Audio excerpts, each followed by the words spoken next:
नमस्कार, स्वागत है आप सभी का कॉम्पिटिटिव इंग्लिश ट्यूटोरियल के यूट्यूब चैनल पर और मैं हूं सतीश कुमार मिश्रा। इस बार एनटीए और एआईएसएसएसई ने अपने रवैये से जिस कदर छात्र और अभिभावकों को निराश और हताश किया है, इसका शब्दों में वर्णन करना जो है वो शब्दों से परे है। ये वर्णनातीत है।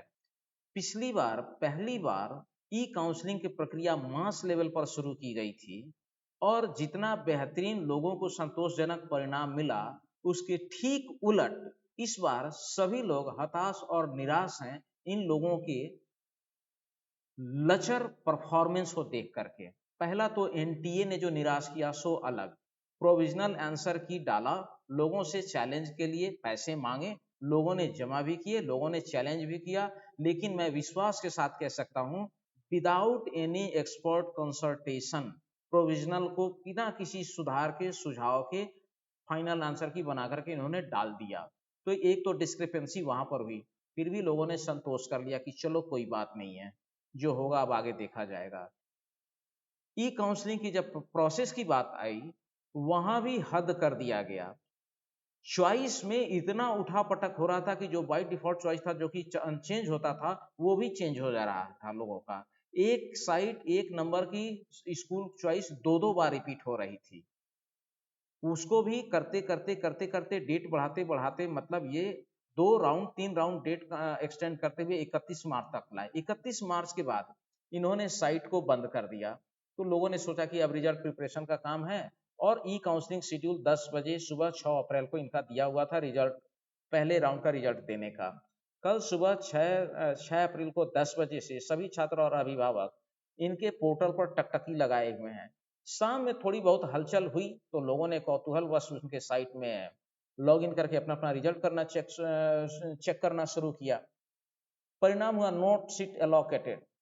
हमें तो समझ में आ गई कि रिजल्ट अभी भी एलोकेट हुआ नहीं, इन्होंने साइट को रिज्यूम किया, लेकिन लोग परेशान हो गए कि सर इतने मार्क्स के बावजूद अभी रिजल्ट नहीं मिला। खैर, इन्होंने स्क्रॉलिंग थोड़ी देर बाद चलाना शुरू किया कि चलिए अब रिजल्ट बहुत जल्द आने वाली है। तो रिजल्ट आने की बात तो दूर रह गई, फिर से एक बार साइट अंडर मेंटेनेंस चली गई। और वो कैसे पता चला, ये मैं दिखाता हूँ आपको अपने कंप्यूटर स्क्रीन से। ये देखिए, ये H T T P status 404 not found server error का जो है, ये कल से अभी तक यथावत है। तो ये जो शॉर्टली रिजल्ट पब्लिश होने की है, ये शॉर्टली अभी शॉर्ट इसको मिल ही नहीं रहा है। ऐसा लगता है कि कहीं शॉर्ट लग गया है, शॉर्ट सर्किट हो गई है इनके साइट में। साथ साथ इनके प्रतिष्ठा भी जो है ना, अपनी प्रतिष्ठा को इन्होंने इस बार साइट हैंग होता है, क्रैश होता है, ये तो समझ में आया था। इस बार एआईएसएसएस ने अपनी प्रतिष्ठा को भी क्रैश करा दिया है इसी के साथ में। इसके अलावा अभिभावकों की परेशानी किस लेवल पर पहुंच रही है। एक तो अच्छे स्कूलों में नामांकन कराना सभी अभिभावकों का सपना होता है। इसके लिए अभिभावक भी जी तोड़ मेहनत करते हैं और आर्थिक रूप से अपने आप को संपन्न या योग्य बनाते हैं कि इन स्कूलों की फी वो दे सकें और अपने बच्चों को नामांकन करा सकें। मैं शुरू से लेकर के अभी तक इस बात के लिए आवाज उठा रहा हूं कि इस बार एनटीए और एआईएसएससी का रोल बहुत फेयर नहीं लग रहा है। इनके एक्टिविटी में डिस्क्रिपेंसी लग रही है और इसके बहुत सारे कारण ये खुद ही हैं।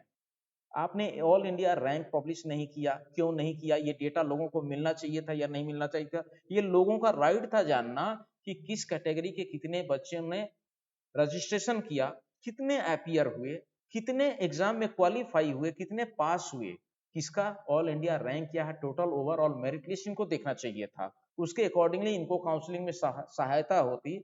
पर उसके अलावा उलट किसी ऐसे थर्ड पार्टी से लोगों को कॉल आना शुरू हो गया जिसके लिए ना किसी ने रजिस्ट्रेशन किया था, ना कुछ और। वहां से शक पैदा शुरू होता है। ओवरऑल 6 अप्रैल वाली कहानी मैं सुना रहा हूं। अभी अभिभावकों को क्या समस्या हो रही है? पहली समस्या ये हो रही है, अभिभावकों ने ये मन बनाया था कि मार्च में अगर एक राउंड हो जाएगा, अप्रैल का सेकंड राउंड, मैक्सिमम एडमिशन इस समय तक वो करा करके निश्चिंत हो जाएंगे। और जिनके खासतौर से अच्छे मार्क्स थे, अभी क्या है, अच्छे मार्क्स वाले भी परेशान हो रहे हैं। क्यों? आपका ई काउंसलिंग की प्रतीक्षा में वो लगे हुए हैं, रिजल्ट आपकी निकल नहीं रही है, और जिस स्कूल में बच्चे पढ़ रहे हैं वहां से अगर टीसी लेकर के वो दाखिला करा लेते तो एक जगह का आर्थिक अधिभार उनका बच जाता। उनको जिस स्कूल में वो पढ़ रहे हैं वहां का फी भरना पड़ेगा इस महीने का, ड्रेस कोड या जो भी उनका फी होगा, एनुअल चार्ज, ये सारी चीजें वो एक साथ अप्रैल में जमा होती है। तो एक बार उनको दंड यहाँ भरना पड़ेगा और फिर जब आपका सिलेक्शन हो जाए तो एक बार आपके खर्च में भी उनको जाना पड़ेगा। ये अभिभावक के ऊपर जो दोहरा अभी आर्थिक दोहन उसका हो रहा है, इसका जिम्मेदार कौन है और इसके लिए जवाबदेही किसकी तय की जानी चाहिए? सैनिक स्कूल सोसाइटी क्या इसकी जवाबदेही जिम्मेदारी लेगा? क्यों नहीं लेना चाहिए उसको जवाबदेही जिम्मेदारी? आप बच्चों के भविष्य के साथ मजाक बना करके रखे हुए हैं। क्या अभिभावक के पास एकमात्र यही काम है कि वो ई काउंसलिंग के चक्कर में 2 महीना 3 महीना बैठा है?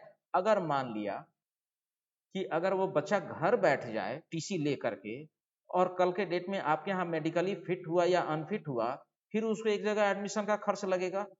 ये काम अगर मार्च और अप्रैल वाला हो गया होता तो अभिभावक किसी एन केन प्रकार ने इस चीज को मैनेज करके वो उनको एक मिल जाता, हुआ या नहीं हुआ, हमें यहाँ कंटिन्यू करना है या वहां जाना है। वो डायलेमा की स्थिति में पहुंच चुके हैं अभिभावक और इसका पूरा का पूरा जवाबदेही जिम्मेदारी जो है ये सैनिक स्कूल सोसाइटी पर जाता है।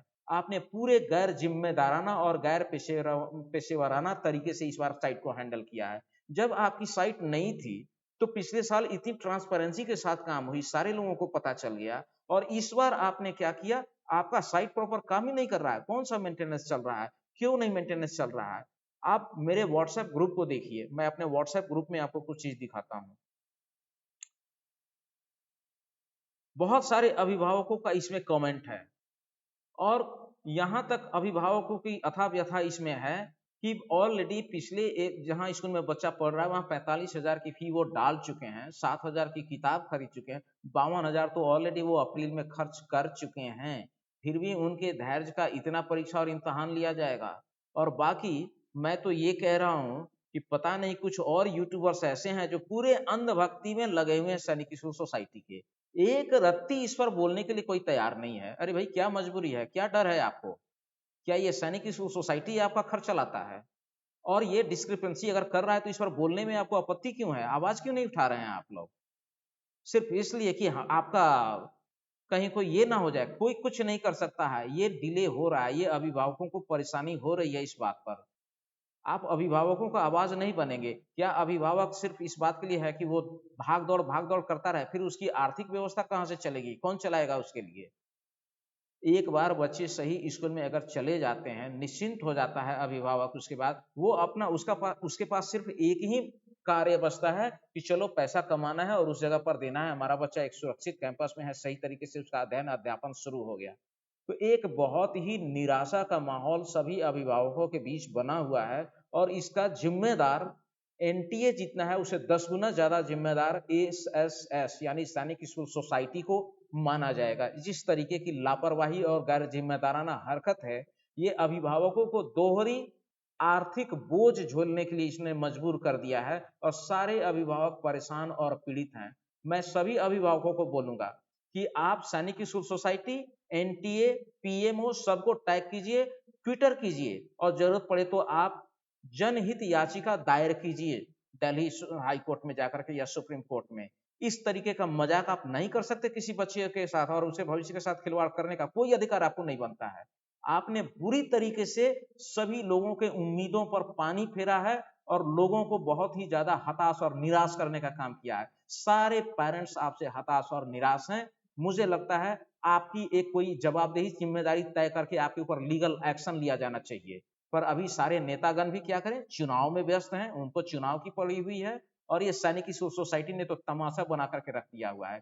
एनटीए को भी मैं उतना दोष नहीं दूंगा क्योंकि वो भी एग्जाम कंडक्ट करती है, पर रूल रेगुलेशन फ्रेम करने का राइट सैनिक सोसाइटी को होता है और सैनिक सोसाइटी का ही ये पोर्टल है AISSAC। आपने कौन से टेक्नीशियन से किस से आपने प्लेटफॉर्म बनाया? आपके पास टाइमलाइन मेंटेन करने का कोई आधार नहीं है। आप टाइमलाइन मेंटेन नहीं कर सकते हैं। सैनिक स्कूल सोसाइटी जानी जाती है अपना डिसिप्लिन के लिए। आपका अपना डिसिप्लिन टूट रहा है, ब्रीच हो रहा है और लोगों से आप डिसिप्लिन खोजते हैं। बच्चे अगर लेट हो जाए, डिले हो जाए कोई कारण तो आप एक्सपेल कर देते हैं, पेनल्टी लगाते हैं, जुर्माना लगाते हैं। आप पर कौन सा एक्शन होना चाहिए आपके इस तरीके के लचर रवैये के कारण? और अभिभावकों को जो दोहरी आर्थिक परेशानी झेलनी पड़ रही है, बहुत गुस्से में मैं ये वीडियो बना रहा हूं अभी।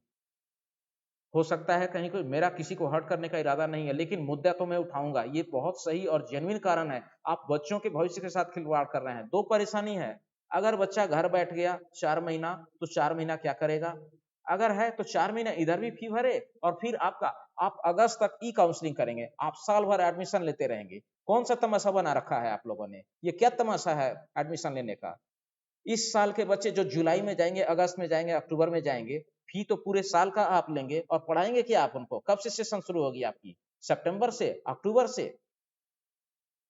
क्या फ्रेम है, क्या रूल रेगुलेशन है आपके एडमिशन लेने का? मैं सभी अभिभावकों से बोलूंगा कि आप इस वीडियो को ज्यादा से ज्यादा शेयर कीजिए और ट्वीट कीजिए पीएमओ को इस तरीके की लापरवाही और गैर जिम्मेदाराना के लिए, गैर जिम्मेदाराना हरकत के लिए, और इस पर जवाबदेही तय होनी चाहिए सैनिक सोसाइटी की।